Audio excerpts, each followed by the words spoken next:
Every form of addiction is bad, no matter whether the narcotic be alcohol, morphine, or idealism. Let that settle in for a moment. Addiction and idealism?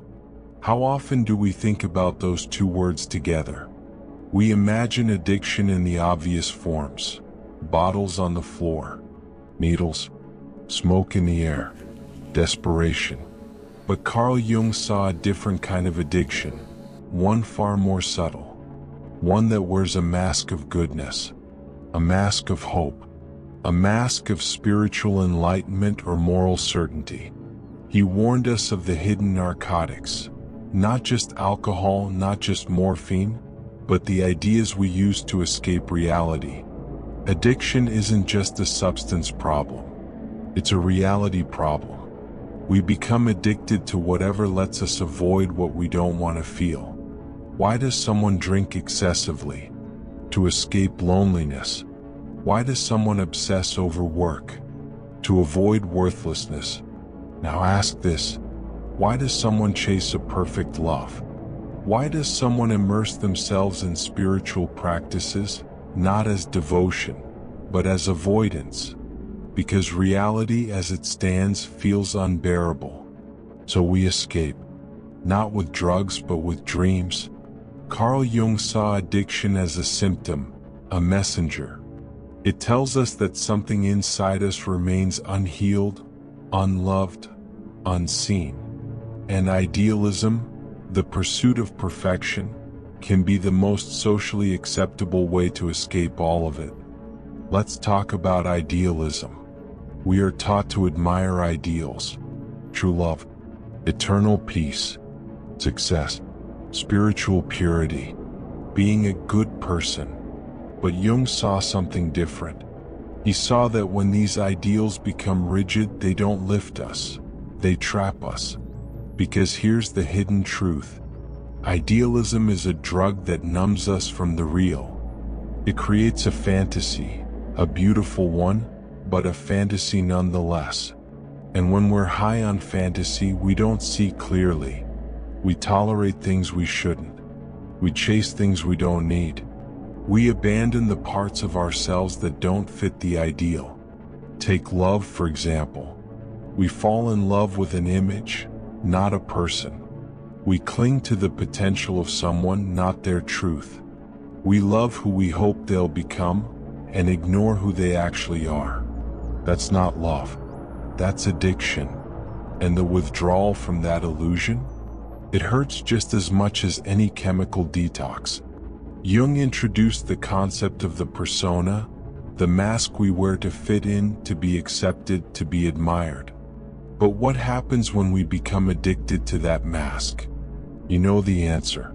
You become the reliable one, the nice guy, the spiritual girl, the hard worker. You smile when you're exhausted. You give when you're empty. You fix others while breaking inside. This is the addiction to being good. You start living for how others see you and forget how it feels to be you. That's not identity. That's performance. And performance, like any drug, requires a crash. You lie in bed at night wondering why no one sees you, the real you. But how could they? You've never shown them. Jung understood something that science would take decades to catch up to. Control is a trauma response. When we feel powerless, we try to control outcomes, control people, control our image, control pain. And one of the ways we do this is by clinging to ideals. If I meditate enough, I won't feel this rage. If I love them enough, they won't abandon me. If I'm perfect, they'll stop hurting me. That's not control. That's a cage. Idealism tells us we're building a sanctuary. But Jung would say we're building a prison. It's only when we let go of how things should be that we can deal with how things are. That is healing. That is reality. When you start facing reality, it hurts. The dreams collapse. The illusions burn. The gods you built out of trauma, they crumble. This is withdrawal. You'll feel grief, anger, emptiness, but you'll also feel something new, clarity, and then something you may not expect. Peace. Not the floating kind sold on social media, but a grounded, honest kind. The peace of knowing you're finally here. Not chasing, not escaping, just here. Addiction isn't the enemy. It's a messenger, a mirror. It says, something inside you is still bleeding. Something inside you still believes it must earn love. When you stop using, the world doesn't get easier, it gets real.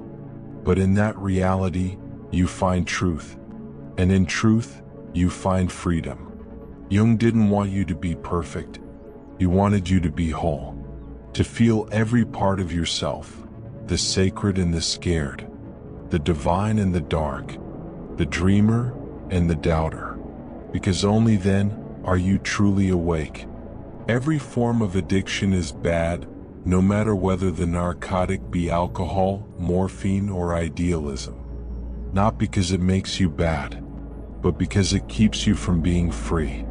So today just notice, what idea, or image, or ideal am I still addicted to? And what would it feel like to let it go? That is where your healing begins.